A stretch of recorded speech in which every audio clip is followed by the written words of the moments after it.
No item 2, temos uma outra característica.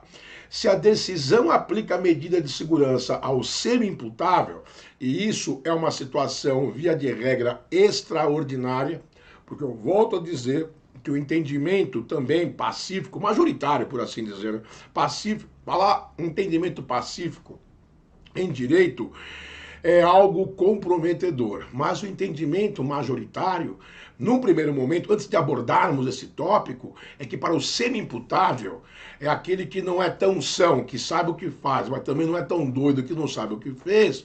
Para ele aplica-se diminuição de pena, mas excepcionalmente pode-se, né, você verifica em alguns julgados, em razão de certas particularidades, a aplicação de uma medida de segurança. Então, se a decisão aplica a medida de segurança ao semi-imputável, mesmo porque ele tem discernimento, não total, mas parcial, em razão do uso pela norma da expressão condenado, estar-se-ia diante de uma decisão condenatória com os efeitos próprios do ato.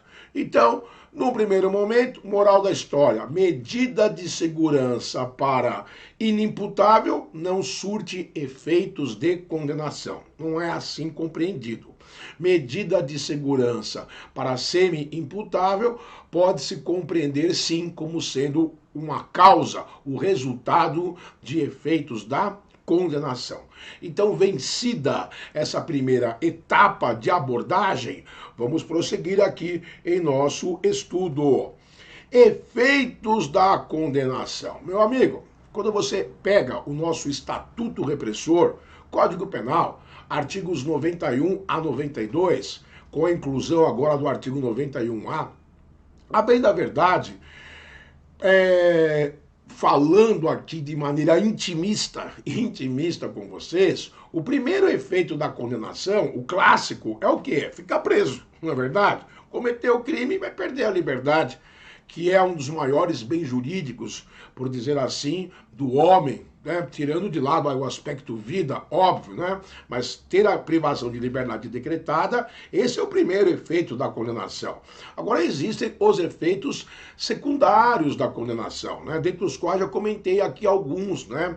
E o principal que chama a atenção aqui, entre os efeitos secundários, é a perda da função pública em face de determinados crimes, suspensão de direito de dirigir, perda de pátrio poder, enfim, suspensão de atividades profissionais, são efeitos, digamos, secundários da condenação. E, obviamente, que o advogado, o defensor, ele tem que estar muito atento em relação a esses efeitos, porque são dois campos de atuação, a bem da verdade. Existe desde o aspecto criminal propriamente dito, mas existe o aspecto, o resíduo, digamos assim, de natureza administrativa. Porque, via de regra, quando se decreta ou declara a existência de uma condenação e a produção dos seus efeitos, dependendo da seara em que isso for analisado, haverá outro processo, efetivamente falando, de natureza administrativa, ok? Nós vamos abordar isso aí rapidamente já.